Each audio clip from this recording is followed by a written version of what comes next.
Capek-capek rakyatnya sibuk boykot, Menhan-nya malah endorse perusahaan teroris Israel. Biar kalian paham ya, Elbit System itu produsen senjata teroris Israel. Senjata mereka diuji coba langsung dengan cara membantai, membunuh rakyat Gaza setiap hari. Kalian pasti nggak terima peringatan ini. Saya pun sama. Tapi kenyataannya sangat pahit. Indonesia perlahan memang sedang berjalan menuju normalisasi dengan teroris Zionis Israel. Dari investigasi yang dipublikasi oleh Jewish Insider dan media internasional, mereka mengklaim punya bukti fisik berupa draft dokumen dan foto pertemuan. Dalam draft tersebut, Indonesia dan Zionis Israel sempat sepakat untuk membuka hubungan bilateral yang harusnya diumumkan pada Oktober 2023, tapi terpaksa dibekukan karena serangan para pejuang kemerdekaan Gaza pada tanggal 7 Oktober. Istana membantah klaim itu, tapi buat saya nggak penting.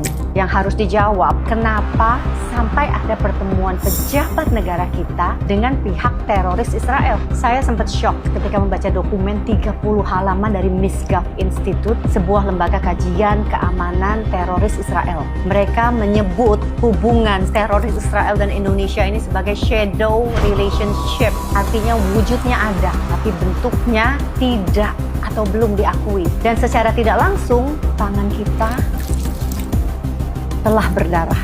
Dalam dokumen tersebut, teroris Israel mencatat perdagangan dua pihak ini tembus 111,4 juta dolar. Bahkan jalur tak resmi diperkirakan mencapai 500 juta dolar per tahun. Masuknya muter lewat Singapura, menggunakan paspor asing, dan tentunya white labeling. Bahkan ada yang terang-terangan seperti Netafirm. Netafirm ini perusahaan irigasi teroris Israel, beroperasi resmi di sini dan bekerja sama dengan sebuah kampus negeri ternama di Bogor. Nah, ini bukan hal baru. Jejak hubungan gelap ini bahkan sudah ada di masa Orde Baru. Dan dokumen ini memetakan 3 jalur tekanan ke Indonesia.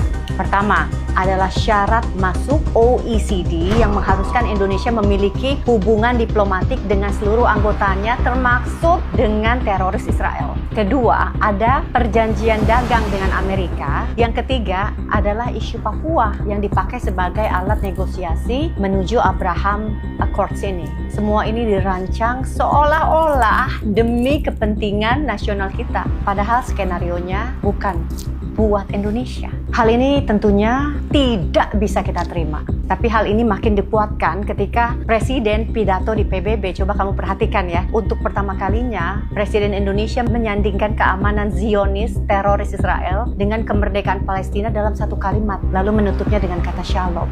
Israel recognize the independence and the statehood of Palestine. Indonesia will immediately recognize the state of Israel, and we will support all guarantees for the security of Israel. Kemenlu boleh terus membantah, tapi dokumen internal teroris Israel ini menyatakan sebaliknya. Hubungan sudah berjalan. Yang belum ada cuma pengakuannya. Jadi kalau kalian masih diam saja, menormalisasi, sebentar lagi kita akan menjalin hubungan kerjasama dengan para teroris yang telah membunuh saudara-saudara kita. Jadi kira-kira bagaimana pandangan kalian?